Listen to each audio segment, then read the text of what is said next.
بسم اللہ الرحمن الرحیم، السلام علیکم ورحمۃ اللہ وبرکاتہ۔ کیا حال ہے سب پیارے پیارے بچوں کا؟ امید ہے سب بچے بالکل ٹھیک ہوں گے اور قرآن پڑھ بھی رہے ہوں گے اور سیکھ بھی بہت کچھ رہے ہوں گے اور عمل میں بھی بہت کچھ لے کر آ رہے ہوں گے اور لوگوں کو بھی بتا رہے ہوں گے۔ تو بچوں، آج کا جو ہم سپارہ ہے وہ 24واں سپارہ شروع کرنے لگے ہیں اور آج بھی کچھ ہم اسی طرح کی باتیں کریں گے قرآن سیکھنے اور سکھانے کے حوالے سے۔ تو 24ویں سپارے میں اللہ سبحانہ و تعالیٰ فرماتے ہیں کہ ہم نے تم پر کتاب لوگوں کی ہدایت کے لیے سچائی کے ساتھ نازل کی ہے، تو جو شخص ہدایت پاتا ہے تو اپنے بھلے کے لیے، اور جو گمراہ ہوتا ہے گمراہی سے تو اپنا ہی نقصان کرتا ہے، اور اے پیغمبر صلی اللہ علیہ وآلہ وسلم تم ان کے ذمہ دار نہیں ہو۔ تو بچوں، یہاں پہ جو بات کی جا رہی ہے کہ قرآن کی بات جو ہے اس کو اللہ تعالیٰ نے نازل کیا ایک سچائی کے ساتھ، اس پہ تو ہم سب یقین کرتے ہیں، ٹھیک ہے۔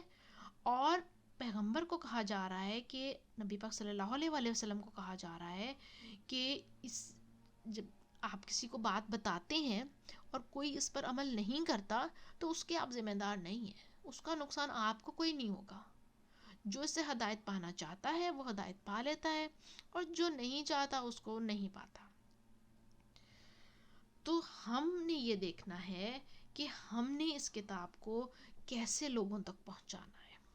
ہم تو یہ تو پہلے ہی پڑھ چکے ہیں کہ ہم امت وسط ہیں، ہم نے اللہ کے کلام کو آگے لوگوں تک پہنچانا ہے، کیونکہ اب تو کوئی پیغمبر نہیں آئے گا، ٹھیک ہے۔ لیکن ہم اس بات سے ہم نے بالکل بھی پریشان نہیں ہونا کہ لوگ کیا سوچ رہے ہیں، لوگ تو اب ناراض نہ ہو جائیں، یا اگر لوگ نہیں مانیں گے تو ہمارے بتانے کا کیا فائدہ ہوگا۔ نہیں، اللہ تعالیٰ نے کہہ دیا کہ بتانے والے کو کوئی نقصان نہیں ہوگا اس سے، ہم نے بس اللہ کا کلام لوگوں تک پہنچانا ہے۔ لیکن اس کے لیے کیا کرنا ہوگا ہمیں؟ اس کے لیے سب سے پہلا جو کام کرنا ہوگا وہ یہ ہے کہ ہمیں خود سیکھنا ہوگا۔ ہمیں پہلے قرآن خود سیکھنا ہوگا۔ قرآن کا کیا سیکھنا ہوگا؟ کیا قرآن عربی پڑھنا سیکھنا ہوگا؟ نو ڈاؤٹ، وہ تو لازمی سیکھنا ہوگا۔ ہم بہت اچھے طریقے سے تجوید کے ساتھ قرآن کی عربی پڑھیں، لیکن اس کے ساتھ ساتھ ہمیں قرآن کو سمجھنا بھی ہوگا۔ ہمیں قرآن کو سمجھنا سیکھنا ہوگا کہ کیا قرآن میں لکھا کیا ہے، ٹھیک ہے نا۔ ایسے ہی ہے نا کہ ایک آپ کی انسٹرکشن بک آپ کو اللہ تعالیٰ نے دی ہے، لیکن اس کی زبان آپ کو سمجھ میں نہیں آ رہی تو آپ فوراً سے ڈکشنری کنسلٹ کرتے ہیں، اس زبان کے والوں سے پوچھتے ہیں کہ کیا اس کا کیا مطلب ہے، اس کا کیا مطلب ہے، جاننے کی کوشش کرتے ہیں، ٹھیک ہے نا۔ تو بالکل اسی طریقے سے جیسے فار ایگزامپل جب آپ فرینچ سیکھتے ہیں یا آپ کوئی بھی فارن لینگویج سیکھتے ہیں تو اسی طرح آپ کو محنت کرنی پڑتی ہے نا۔ تو اسی طرح قرآن کی عربی بھی ہے، اس کو بھی ہم نے سمجھنا ہے، اور وہ اس وجہ سے کہ اگلا اگر ہم سے کوئی کویشچن پوچھتا ہے قرآن کے حوالے سے تو ہم اس کا جواب قرآن کے مطابق دے سکیں، اپنی مرضی سے نہ دے، تو پھر تو ہم نے قرآن کی بات تو نہ لوگوں تک بتائی نا، پھر تو ہم نے اپنی بات لوگوں کو پہنچا دی۔ جب کوئی مسئلہ ہو جائے، کوئی ایشو ہو جائے تو فوراً سے قرآن کھولے، اچھا اس میں تو یہ لکھا ہے، اس کے مطابق لوگوں کے مسئلے حل کر دیں۔ لیکن اس کے لیے تو خود بھی پڑھنا ہونا چاہیے نا، خود بھی سمجھ ہونی چاہیے، خود اس کا پورا علم ہونا چاہیے، تو اچھا اس پہ علم حاصل کریں تاکہ ہم لوگوں کو اس سے فائدہ پہنچا سکیں۔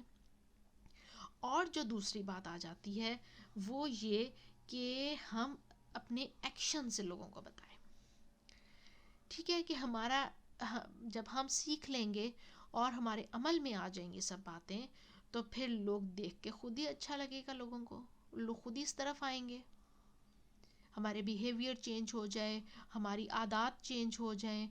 چینج ہونے کا مطلب ہے اسلام کے مطابق ہو جائے، قرآن کے مطابق ہو جائے، سنت کے مطابق ہو جائے۔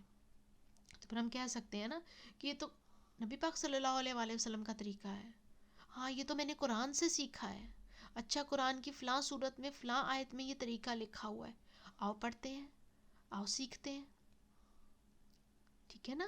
اس طرح کی چھوٹی چھوٹی جو باتیں ہیں وہ آگے آپ کو آگے بات پہنچانے میں، قرآن کا میسج آگے پہنچانے میں بہت مددگار ثابت ہوں گی۔ لیکن بات تو پھر وہی آ جاتی ہے، پہلے آپ کو خود سیکھنا ہوگا.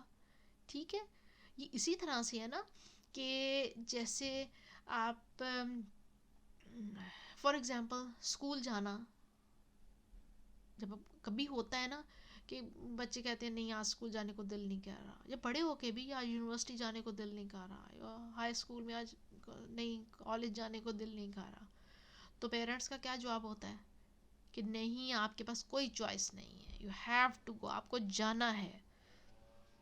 اس وجہ سے نا کیونکہ ان کو اس کی امپورٹنس کا احساس ہوتا ہے، وہ میک شیور کرتے ہیں کہ نہیں جانا ہے، اسکول جانا ہے، یونیورسٹی جانا ہے. تو جب قرآن کی بات آ جاتی ہے تو اس میں بھی ہمارے پاس کوئی چوائس نہیں ہے. ہم یہ نہیں سوچ سکتے کہ ہم اس کو سیکھیں یا نہ سیکھیں، ہمیں سیکھنا ہے. ہمیں اللہ تعالیٰ نے مسلمان بنا کے یہ ذمہ داری ہمیں دے دی ہے، ہم نے قرآن سیکھنا بھی ہے اور آگے سکھانا بھی ہے، تاکہ ہم اللہ تعالیٰ کے نیک بندوں میں شامل ہو سکیں اور جنت میں جا سکیں. اور یہ جو آڈیوز ہیں، بہت سارے طریقے ہیں، جیسے آپ کوئی بک لے کے آگے گفٹ کر سکتے ہیں، قرآن سے ریلیٹڈ چھوٹی چھوٹی کتابیں ملتی ہیں وہ لے کے آپ آگے گفٹ کر سکتے ہیں. یہ آڈیوز جو ہیں یہ بھی ایک چھوٹی سی کوشش کی ہے کہ آپ کو قرآن کی چھوٹا چھوٹا میسج سمجھ میں آ جائے اور آپ آگے یہ لوگوں تک پہنچا سکیں. آپ اپنے گھر میں قرآن کلاس رکھ لیں، آڈیوز سنیں، کھیلیں، کھائیں پئیں، اور آپ کا دن اچھا گزر جائے گا. چھوٹے چھوٹے بہانے دیکھا کریں کہ کہاں پر آپ کون سی نیکی کر سکتے ہیں، قرآن کی بات کیسے آگے پہنچا سکتے ہیں.